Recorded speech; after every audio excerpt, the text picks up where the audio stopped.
बिस्मिल्लाहिर्रहमानिर्रहीम। अस्सलाम वालेकुम माय यूट्यूब फैमिली। आज मैं आपके साथ शेयर करूंगी खीर पूड़ी की रेसिपी। आज हम बनाएंगे कैरामल खीर और साथ में इसके बनाएंगे खस्ता और करारी सी पूड़ियाँ। कोई भी दिन हो, त्यौहार हो, हर घर में मीठा तो बनता ही है। ये एक ऐसा मीठा है जो सभी को बहुत पसंद आता है और इसको बार बार बनाते हैं। तो खीर तो बहुत ही तरीक़ों से बनती है, हर कोई डिफ़रेंट डिफ़रेंट तरीके से बनाता है, लेकिन जो मैं रेसिपी आपके साथ शेयर करूँगी ना, बहुत ही सिंपल एंड ईज़ी है और बहुत ही जल्दी से बन जाने वाली है। कैरेमल का टेस्ट खीर में बहुत ही अच्छा आता है, तो ज़रूर ट्राई कीजिएगा इस रेसिपी को। अगर पसंद आए तो वीडियो को लाइक करके फ्रेंड्स एंड फैमिली में भी ज़रूर शेयर कीजिएगा। तो चलें फिर फ्रेंड, टाइम को ज़ाया किए बगैर चलते हैं इसकी रेसिपी की तरफ।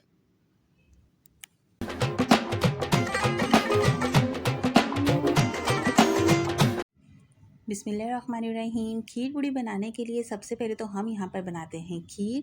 तो खीर बनाने के लिए आपने सबसे पहले लेना है आधा कप चावल का और इसको आपने अच्छे से साफ़ करना है। अब जब भी आप खीर बनाएं ना, तो ज़रूरी नहीं है कि आप उसको बासमती चावल में ही बनाएं। अगर आपके पास टुकड़ा राइस है तो आप उसमें भी बना सकते हैं। किसी भी चावल का यूज़ कर सकते हैं, कोई इशू नहीं। अब हमने इन चावलों को 2-3 पानी से अच्छे से धोना है। धोने के बाद फिर इसको आधे घंटे के लिए भिगो के रख देंगे। तो जब इसको आधा घंटा हो जाए, फिर उसके बाद हमने इसको बॉयल करना है। तो बॉयल करने के लिए आपने किसी खुले बर्तन के अंदर 1 कप लेना है पानी का और उसमें ये चावल जब बॉयल आ जाए तो ऐड कर देने हैं। तो यहाँ पर हमने चावलों को 50% तक ही पकाना है, फुल डन नहीं करेंगे। जस्ट हमने यहाँ पर चावलों को 50% तक पकाना है कि जो 1 कप पानी है इसी के अंदर ये चावल हमारा पक जाए। तो अब जब चावल पक जाएगा उसके बाद आपने इसका पानी बिल्कुल भी नहीं निकालना। तो यहाँ देखें सारा पानी इसका ड्राई हो गया है, चावल हमारा 50% तक पक चुका है। अब हम फ्लेम को बंद करेंगे और चावलों को ठंडा करके पीस लेंगे।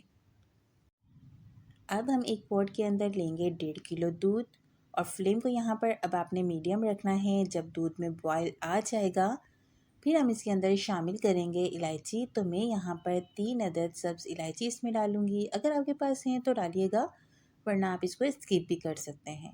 साथ ही इसमें 2 टेबलस्पून भर के मैं ड्राई फ्रूट शामिल कर दूँगी। तो मैंने यहाँ पर किशमिश, बादाम, काजू और थोड़ा सा खोपरा ले लिया है। पूरी तरह से ऑप्शनल है, अगर आपके पास है तो ऐड कीजिएगा, वरना आप स्किप भी कर सकते हैं। ड्राई फ्रूट डालने के बाद मज़ीद हम दूध को 1 से 2 मिनट और पका लेंगे। अब हम इसमें शामिल कर देंगे जो हमने चावल पीस के रखे हैं, चावल शामिल कर देंगे। तो आप जब भी खीर के लिए चावलों को पीसें ना, तो आपने बहुत ज़्यादा इनका पेस्ट नहीं बनाना, बस चावल का हल्का सा दाना नज़र आना चाहिए, बस इतना ही आपने इनको पीसना है। तो अब यहाँ पर देखें मैंने सारे चावल भी इसमें डाल दिए हैं। इसके बाद अब हम इसको तकरीबन 1 से 2 मिनट तक मीडियम फ्लेम पर पकाएंगे। फिर हमने बिल्कुल लो फ्लेम रखनी है और खीर को 10 से 15 मिनट तक पकाना है। तो ये आप देख लीजिए चावल का दाना भी नज़र आ रहा है, बस इतना ही हमने यहाँ पर चावल को पीसना था। तो अभी देखिए हमारी खीर ठीक हो रही है। अब लो फ्लेम के ऊपर 15 मिनट तक इसको पकाते हैं। जब तक हमारी खीर पक रही है, दूसरी साइड पे हम कैरामल तैयार करते हैं। तो उसके लिए एक पैन के अंदर लेंगे आधे से 1 कप चीनी का। अगर आप ज़्यादा मीठा खाना पसंद करते हैं तो आप ज़्यादा शुगर का भी इस्तेमाल कर सकते हैं। चीनी को हमने यहाँ पर लाइट गोल्डन कलर आने तक कैरामलाइज़ कर लेना है। फ्लेम आपने यहाँ पर लो मीडियम रखनी है। तो यहाँ पर देखें लाइट सा गोल्डन कलर आ चुका है, चीनी अच्छे से मेल्ट हो गई है। अब हम इसमें शामिल कर देंगे दूध। तो आप यहाँ पर दूध की जगह पर पानी का भी इस्तेमाल कर सकते हैं। मैंने यहाँ पर आधा कप दूध इसमें डाला है और फिर इसको यूँ चलाते हुए पका लेंगे। जब आप इसमें दूध डालें ना, तो इसमें देखिए लम्स पड़ सकते हैं, तो आपने परेशान बिल्कुल भी नहीं होना। यूँ आप चम्मच चलाते रहेंगे तो वो खुद ही इसमें डिसॉल्व हो जाएंगे। 2 से 3 मिनट तक इसको यहाँ पर कुक कर लेंगे। दूसरी साइड पे हमने क्या करना है, खीर को चेक करना है। तो खीर भी हमारी काफ़ी हद तक थिक हो चुकी है। अब हम इसमें ऐड करेंगे कैरामल। अच्छा, शुगर को डायरेक्ट कैरामलाइज़ करके अगर हम खीर में ऐड करते हैं ना, तो उससे क्या होता है देखिए, एक तो ये गर्म होता है, इसके छींटे भी आपके ऊपर पड़ सकते हैं और दूसरा खीर के अंदर गुठलियाँ भी बन सकती हैं, जो कि बहुत जल्दी से डिज़ोल्व नहीं होंगी और फिर आपको थोड़ा मुश्किल का सामना करना पड़ेगा। कैरामल ऐड करने के बाद आपने बहुत अच्छे से इसको मिक्स करना है। अब हमने खीर को मज़ीद क्रीमी और स्मूथ बनाना है, तो उसके लिए इसमें शामिल करेंगे आधा कप ड्राई मिल्क का। ड्राई मिल्क पूरी तरह से ऑप्शनल है, अगर आपके पास अवेलेबल है तो आप ऐड कीजिएगा, वरना आप इसको स्किप भी कर सकते हैं। ड्राई मिल्क ऐड करने के बाद बहुत अच्छे से इसको मिक्स करेंगे। अब हमने यहाँ खीर को इतना पका लेना है कि खीर हमारी थिक हो जाए। तो मैंने यहाँ पर देखें तकरीबन इसको 20 मिनट तक बिल्कुल लो फ्लेम के ऊपर अच्छे से पका लिया है। बहुत अच्छे से हमारी खीर जो है यहाँ पर थिक भी हो गई है और बहुत ही ज़बरदस्त सा इसका कलर भी आ गया है। और आप यकीन जानें बहुत बेहतरीन इसमें से खुशबू आ रही है। तो बस आपने भी मीडियम लो फ्लेम के ऊपर इतना पकाना है कि जब तक आपकी खीर थिक ना हो जाए। तो यहाँ आप चेक कीजिए कितनी बेहतरीन सी ये हमारी खीर बनके तैयार हो गई है। अब हम फ्लेम को कर देंगे बंद और खीर को करेंगे ठंडा। जब तक हमारी खीर ठंडी हो रही है दूसरी साइड पे हम पूरी बना लेते हैं। खीर के साथ पूरी बनाने के लिए सबसे पहले तो हमने यहाँ पर लेना है मैदा आधा किलो। इसमें ऐड करूँगी हाफ़ टी स्पून नमक, 3 टेबल स्पून भर के इसमें ऐड कर देंगे कुकिंग ऑयल, चाहें तो इसमें आप घी का भी इस्तेमाल कर सकते हैं।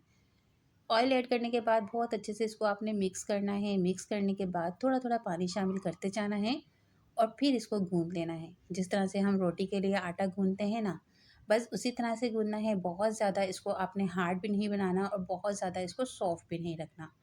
बस नॉर्मल सा आपने इस तरह से इसको मसल-मसल के गूँधना है। फिर इसके ऊपर थोड़ा-सा ऑयल लगाएँगे और कवर करके रख देंगे इसको तकरीबन 10 से 15 मिनट के लिए कि आटा हमारा थोड़ा सेट हो जाए।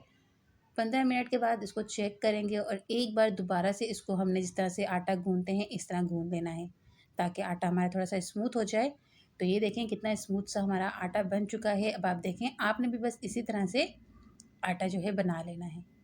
अब हम क्या करेंगे इसके छोटे-छोटे से पेड़े बना लेंगे। तो अब आप ये चेक कर लीजिए, देखें बहुत ज़्यादा हार्ड भी नहीं है, बहुत ज़्यादा सॉफ्ट भी नहीं है। बस इस तरह से हमने इसका आटा बनाना है। अब हम क्या करेंगे इस साइज़ के छोटे से पेड़े बना लेंगे और फिर इसको बेल लेंगे।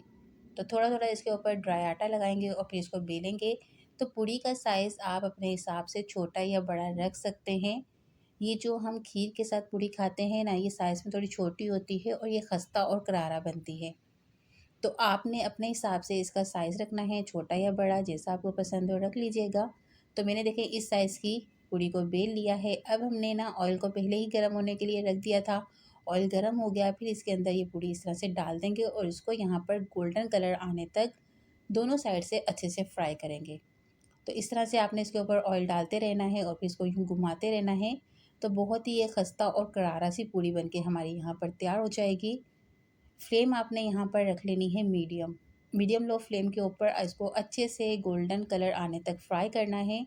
ये बहुत ही मज़े की पूड़ी बनती है, बहुत ही खस्ता और ये करारा होती है।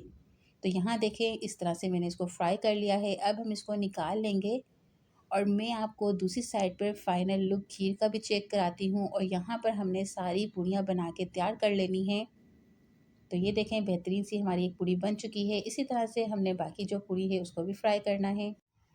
यहाँ पर हमारी तमाम खस्ता और करारा सी पूड़ियाँ बनके तैयार हो गई हैं। खीर की भी फाइनल लुक आपको चेक करवाती जाऊँ तो ये देखिए हमने खीर को अच्छे से ठंडा कर लिया है। खीर जब भी खाएं ठंडी करके खाएं तो खीर बहुत ही मज़े की लगती है। तो फाइनल लुक अब आपके सामने है। माशाल्लाह से बेहतरीन सी हमारे यहाँ पर खीर पूड़ी बनके तैयार हो चुकी है।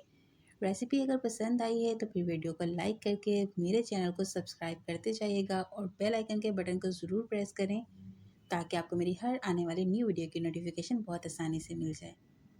अब इंशाल्लाह मैं मिलूँगी नेक्स्ट वीडियो में, तब तक अपना ख्याल रखिएगा, मुझे दुआ में याद रखिएगा। अल्लाह हाफ़िज़।